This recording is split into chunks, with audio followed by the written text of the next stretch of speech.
Today we're going to read Room on the Broom by Julia Donaldson. The witch had a cat and a very tall hat and a long ginger hair which she wore in a plait. How the cat purred and how the witch grinned as they sat on their broomstick and flew through the wind. But how the witch wailed and how the cat spat when the wind blew so wildly it blew off her hat. Down, cried the witch, and they flew to the ground. They searched for the hat, but no hat could be found. Then out of the bushes, on thundering paws, there bounded a dog with the hat in his jaws. He dropped it politely, then eagerly said, as the witch pulled the hat firmly down on her head, I am a dog, as keen as can be. Is there room on the broom for a dog like me?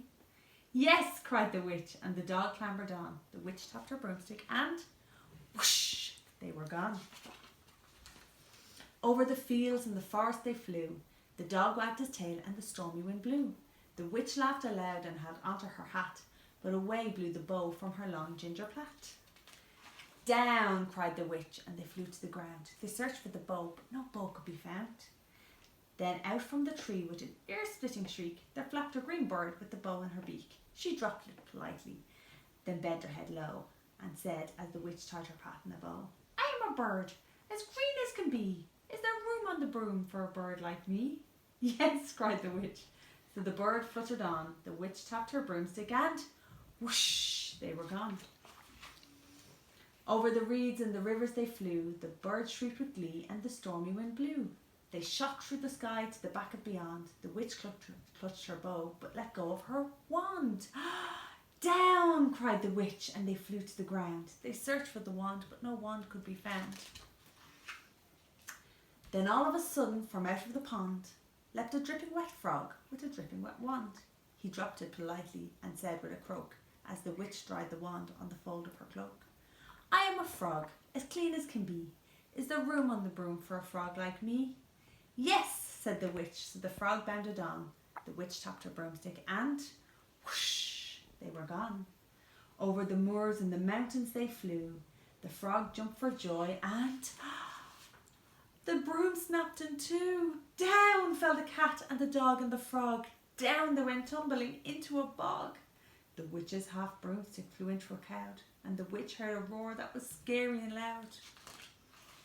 I am a dragon, as mean as can be, and I'm planning to have witch and chips for my tea. No, cried the witch, flying higher and higher. The dragon flew after her, breathing out fire. Help, cried the witch. Flying down to the ground, she looked all around, but no help could be found. The dragon drew nearer, and licking his lips, he said, maybe this once I'll have witch without chips. But just as he planned to begin on his feast, from out of the ditch rose a horrible beast. It was tall, dark and sticky, and feathered and furred. It had 4 frightful heads, it had wings like a bird. And its terrible voice, when it started to speak, was a yowl and a growl and a croak and a shriek. It dripped and it squelched and it strode from the ditch, and it said to the dragon, buzz off, that's my witch. The dragon drew back and he started to shake. I'm sorry, he spluttered, I've made a mistake. It's nice to have met you, but now I must fly. And he spread out his wings and was off in the sky. Then down flew the bird, and down jumped the frog, and down climbed the cat, and phew, said the dog. And thank you, oh thank you, the grateful witch cried. Without you I'd be in that dragon's inside. Then she filled up her cauldron and said with a grin, find something everyone, throw something in. So the frog found a lily, the cat found a comb, the bird found a twig, and the dog found a bone. They threw them all in, and the witch stirred them well, and while she was stirring she muttered a spell. Iggity, ziggity, zaggity, zoom, and out rose a truly magnificent broom with seats for the witch and the cat and the dog, a nest for the bird and a shower for the frog. Yes, cried the witch, and they all clambered on. The witch tapped her broomstick and whoosh, they were gone. The end.